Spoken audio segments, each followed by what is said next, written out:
کر عبداللہ بن مسعود رضی اللہ عنہ ہنسنے لگے اور کہا کہ اللہ کے نبی صلی اللہ علیہ وسلم نے بھی ہنسا، یہ حدیث سناتے ہوئے ہنسے، اور آپ صلی اللہ علیہ وسلم نے کہا کہ اللہ بھی ہنس دے گا بندے کی یہ بات سن کر۔ اعوذ باللہ السمیع العلیم من الشیطان الرجیم من ہمزہ ونفخہ ونفثہ، بسم اللہ الرحمن الرحیم، مالک یوم الدین۔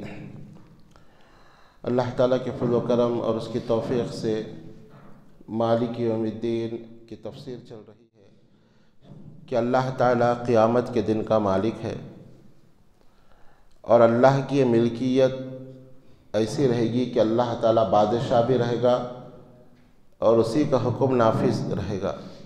دنیا میں ہم دیکھتے ہیں کہ بعض وقت کوئی بادشاہ ہوتا ہے، صدر ہوتا ہے، لیکن اس کا حکم نافذ نہیں ہوتا۔ مثال کے طور پہ ملکہ برطانیہ کو آپ دیکھیں، وہ ملکہ ہے لیکن وہ نام کی ملکہ ہے، اس کا حکم اور آرڈر نافذ نہیں ہوتا۔ اسی طرح آپ صدر جمہوریہ کو دیکھیں، جو پریزیڈنٹ ہوتا ہے کسی بھی ملک کا، اگرچہ کہ وہ صدر ہوتا ہے لیکن اس کا حکم نافذ نہیں رہتا، وہ صرف نام کا صدر ہوتا ہے۔ قیامت کے دن اللہ جو مالک رہے گا، اللہ ہی کا حکم نافذ ہوگا۔ سوال یہ ہے کہ کیا اللہ صرف قیامت کے دن کا مالک ہے، آج کے دن کا مالک نہیں ہے؟ نہیں، اللہ تعالیٰ آج کا بھی مالک ہے، دنیا کا بھی مالک ہے، لیکن دنیا میں اللہ تعالیٰ انسانوں کو بھی کچھ اختیار دیا ہے۔ اللہ مالک ہے لیکن ہم انسان اپنی مرضی سے بھی کچھ کر سکتے ہیں، چل سکتے ہیں اپنی مرضی سے، پھر سکتے ہیں، آ سکتے ہیں، جا سکتے ہیں۔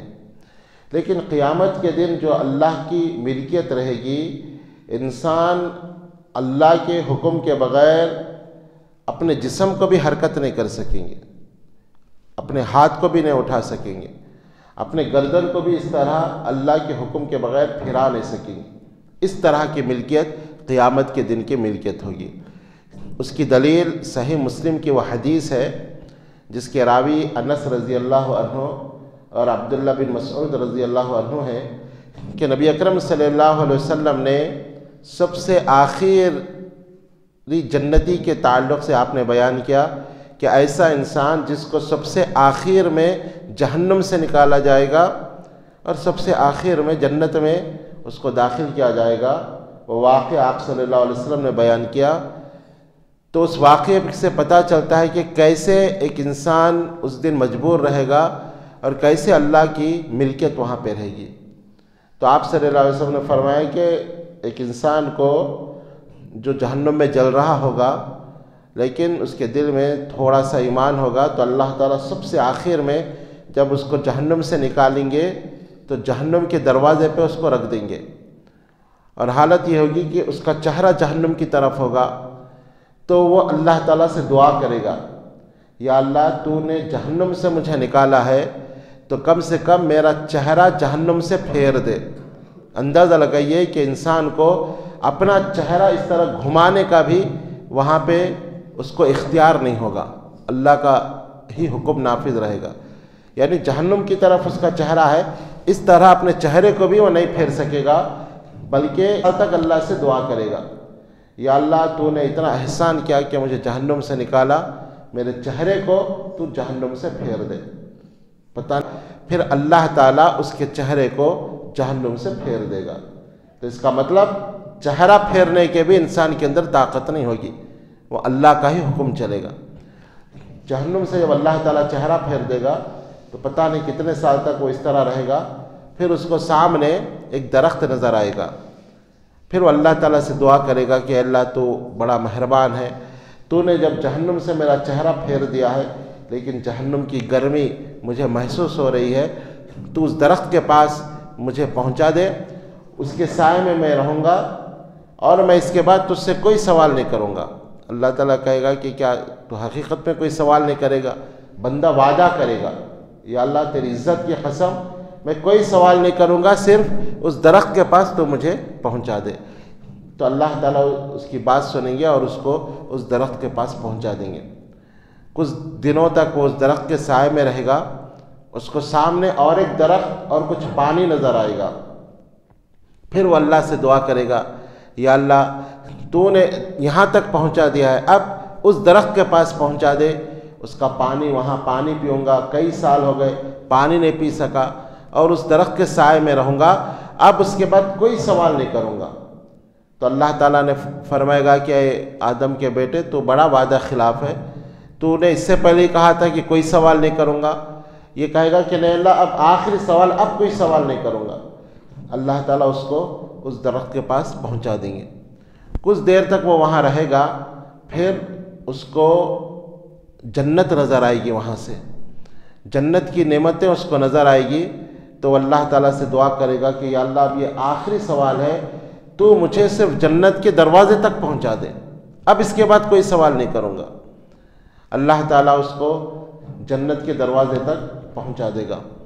جنت کے دروازے پہ جب رہے گا تو وہ جنت کی نعمتیں، جنتیوں کا شور و غل اور جنتیوں کی آوازیں وہ جب سنے گا تو اس کو صبر نہیں ہو سکے گا.